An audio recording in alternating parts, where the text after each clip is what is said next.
ආයුබෝවන් පසුගිය වීඩියෝ මාලාව හරහා රියදුරු බලපත්‍රයක් ලබා ගැනීමේ මූලික පියවරයන් පිළිබඳව ඔබමනා අවබෝධයක් ලබාගත්තා යයි මා සිතනවා.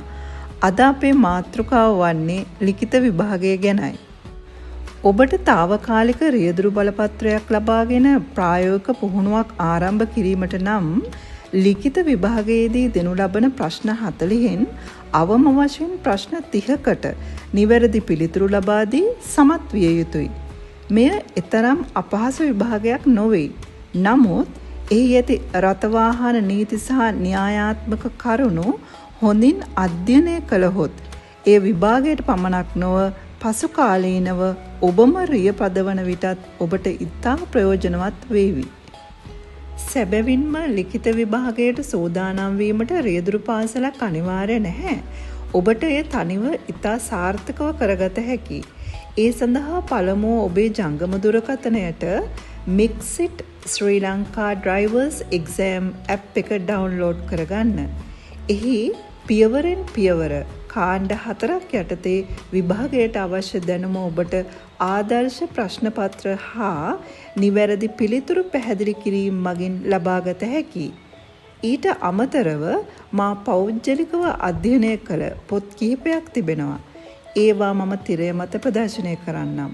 එමෙන්ම අදාළ YouTube වීඩියෝ කිහිපයක් නැරඹීමෙන් ඔබට තවත් දැනුම ලබාගත හැකියි.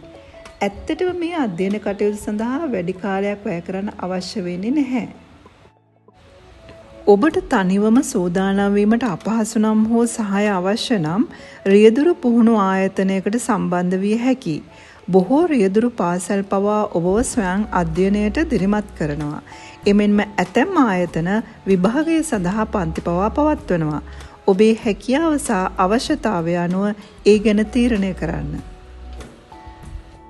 විභාගය පවත්වන දිනට ඔබට ලබා දී ඇති DMT ආයතනයට අවම වශයෙන් විනාඩි 45කට පමණ පෙර එම ස්ථානයට යන්න. ඔබේ ජාතික හැඳුනුම්පත සහ මීට පෙර ලියාපදිංචියේදී ඔබට ලබා දුන් ලිපි ලේඛන සියල්ල අනිවාර්යයෙන්ම රැගෙන යන්න. ඉතා සරල බහුවර්ණ ප්‍රශ්න 40කට පිළිතුරු සැපයීමට පැයක කාල සීමාවක් ලබා දෙන අතර පිළිතුරු සැපයූ පසු ඔබට විභාග ශාලාවෙන් පිටවිය හැක. විභාග ශාලාවෙන් පිට වී ළඟම ඇති කවුන්ටරය වෙත ගොස් ඔබේ ලේඛන ඉදිරිපත් කර ප්‍රායෝගික පරීක්ෂණය සඳහා දිනයක් වෙන් කර ගන්න. මේ සඳහා කිසිදු ගෙවීමක් අවශ්‍ය නැහැ. මතක තබා ගන්න ඔබට විභාගයේ ලියන දින සිට මාස 3ක කාල සීමාවකින් පසු වෙන දිනයක් තමයි ට්‍රයල් දිනය ලෙස ඔබ සැලසුම් කරගත යුත්තේ. දැන් ඔබ සතුව తాවකාලික රියදුරු බලපත්‍රයක් තිබෙනවා. ඒ ජයග්‍රහණය ගැන ඔබට නිසකවම සතුටක් දැනෙනු ඇති.